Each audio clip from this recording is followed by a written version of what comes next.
IPL 2025 में Rishabh Pant talking point बने हुए हैं, और क्यों ना बने। आईपीएल के इतिहास के सबसे महंगे खिलाड़ी हैं और परफॉर्मेंस जो है ना वो उस तरह की बिल्कुल भी नहीं है। आप देखेंगे मुकाबले जो इन्होंने खेले अभी तक 4 मुकाबले खेले हैं, कीमत कितनी थी इनकी 27 करोड़, बल्ले से अभी तक 27 रन भी नहीं बना पाए ऋषभ पंत। बात करें कप्तानी की तो जो कप्तानी पारी वहां पर खेल रहे हैं ना, कप्तानी पारी भी यहाँ पर डिफाइन नहीं हो रही है, और जो कप्तानी है वो तो बिल्कुल भी डिफाइन नहीं हो रही है। क्योंकि आप देखेंगे पहले मुकाबले में शार्दुल ठाकुर ने 2 विकेट छटकाई, लेकिन उनसे 2 ही ओवर की गेंदबाजी कराई जाती है, और जो गेंदबाजी में भी कई सारी परेशानियां ना, बात करते हैं उस पर। लेकिन सबसे पहले ग्राफिक समझिए 2024 में क्या था सिलसिला। अगर ऋषभ पंत की बात करें तो ऋषभ पंत 2024 आईपीएल में उनकी कीमत थी 16 करोड़ रुपए। रन कितने बनाए थे बल्ले से 446। पहले 4 मैच की परफॉर्मेंस की बात करेंगे ना, 152 रन जड़ दिए थे इन्होंने पहले 4 मैच में, जिसमें 2 अर्धशतक लगा दिए थे।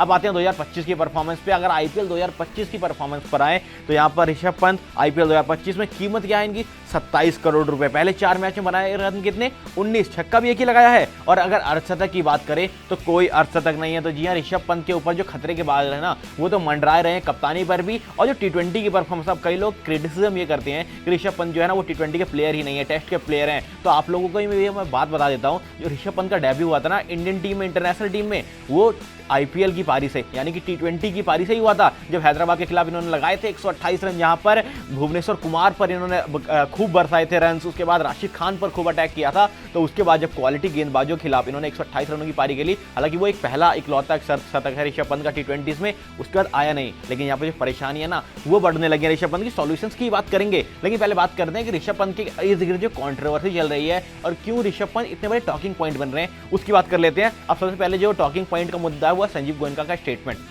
संजीव गोयनका ने जब ऋषभ पंत को खरीदा 27 करोड़ का, उनसे पूछा गया कि आपको इस बात का दुख है कि 27 करोड़ में आपने ऋषभ पंत लगाए, कुछ ज्यादा महंगे तो नहीं हो गए। तो संजीव गोयनका ने कहा कि नहीं, बिल्कुल महंगे नहीं है, और इतने में ही मैं चाहता था खरीदना, मैंने बात करी थी, खैर वो बात अलग है। लेकिन संजीव गोयनका ने उसके बाद एक इंटरव्यू में क्या कहा।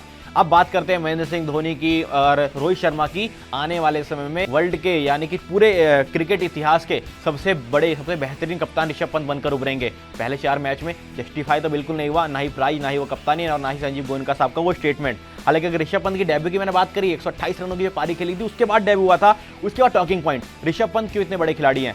अब बड़े खिलाड़ी क्यों ना हो, गाबा मैच जिताया वहां पर 35 साल का गाबा का जो घमंड था वो ऋषभ पंत ने तोड़ा था। 79 रनों की वो जो नावादी पारी खेली थी वहां पर, उस पारी के बदौलत ऋषभ पंत बन गए इतने बेहतरीन खिलाड़ी। पर वो टेस्ट क्रिकेट की थी, ये भी ध्यान रखें। और टेस्ट क्रिकेट में अगर महारत की बात करें ना तो ऋषभ पंत के पास महारत है, क्योंकि आप देखेंगे 5 ओवरसीज सेंचुरी है, 1 ओडीआई में, 4 टेस्ट क्रिकेट में, और सेना कंट्रीज में तो लगातार सेंचुरी लगाते हैं। और अगर आप इतिहास देखेंगे ना भारतीय क्रिकेट का, तो भारतीय क्रिकेट के इतिहास में आप सारे विकेट कीपर मिला लीजिए टेस्ट क्रिकेट में, और उसके बाद आप देखेंगे ऋषभ पंत की सेंचुरी। फिर भी अभी तक जितने विकेट कीपर भारतीय टीम के लिए टेस्ट क्रिकेट में खेले हैं, उनसे सबसे ज्यादा सेंचुरी ऋषभ पंत की है, इकलौती। तो यहाँ पर रिकॉर्ड्स तो काफी अच्छे हैं। महेंद्र सिंह धोनी का भी इन्होंने रिकॉर्ड तोड़ा है, क्योंकि ओवरसीज सेंचुरी लगाई है, महेंद्र सिंह धोनी ने भी नहीं लगाई थी। लेकिन जो दिक्कतें हैं ना ऋषभ पंत के साथ, जो उनकी अब परफॉर्मेंस के साथ हुई है। लेकिन हालांकि अगर बात करें ना परफॉर्मेंस की, तो ये आईपीएल का कहीं ना कहीं ट्रेंड तो जरूर बना हुआ है कि जो भी महंगा खिलाड़ी रहता है उसकी परफॉर्मेंस बिल्कुल गिर जाती है। इतिहास पर नजर डालते हैं। अगर बात करें हम मिचेल स्टार्क की, आईपीएल 2024 सबसे महंगे खिलाड़ी थे, 24.75 करोड़ में इनको खरीदा गया था। मात्र 17 विकेट लिए थे जनाब ने। हालांकि जो लास्ट में फाइनल मैच में इनकी परफॉर्मेंस जो उभर कर आई थी वो बात अलग है, लेकिन आप देखेंगे 17 विकेट एक एवरेज परफॉर्मेंस मानी जाती है। उसके बाद 2023 की बात करें, सैम करन बिके थे 18.5 करोड़ के। सैम करन की परफॉर्मेंस देखेंगे तो 276 रन बल्ले से निकले थे और 10 विकेट मात्र झटकाई थी। थोड़ा पीछे जाइए, ईशान किशन 2022 में 15.25 करोड़ में बिके थे, 418 रन बल्ले से निकले। हालांकि 418 रन ठीक ठाक है, पर अगर आप आईपीएल सीजन के सबसे महंगे खिलाड़ी रहते हैं ना, तब उस कदगाठी के हिसाब से आते नहीं, क्योंकि उसी सीजन जोश द वॉश ने 850 से ज्यादा रन लगाए थे।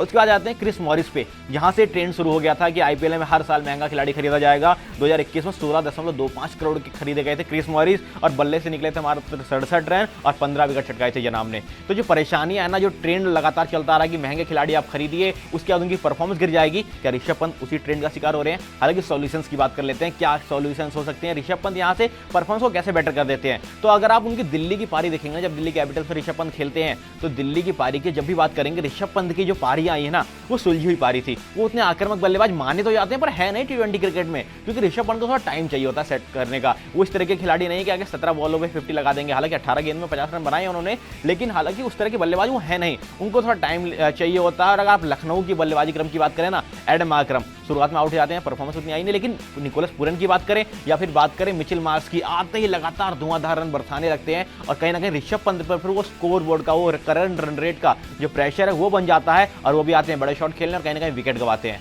अगर बात करें पिछले मुकाबले की, तो वहां पर अगर ऋषभ पंत आउट हुए ना, तो वो तो करामाती गेंद थी, यहाँ पर खेलना कहीं और जाते थे, सिंगल निकालना चाहते थे, गेंद सीधा वहां पर मिड विकेट के फील्डर के पास गया, तो वो तो करामाती गेंद थी। लेकिन उससे पहले जो फुल टॉस पे आउट हुए वो भी बड़ा शॉट खेलने गए थे। और जब आप देखेंगे पहले मुकाबला जो दिल्ली के खिलाफ खेला था, वहां भी कुलदीप यादव को बड़ा छक्का लगाने गए थे, वहां पर आउट हुए थे। तो ऋषभ पंत उस तरह के खिलाड़ी है नहीं, क्यों आएंगे और लगातार धुआंधार पारी खेलेंगे और इसी चीज का प्रेशर है।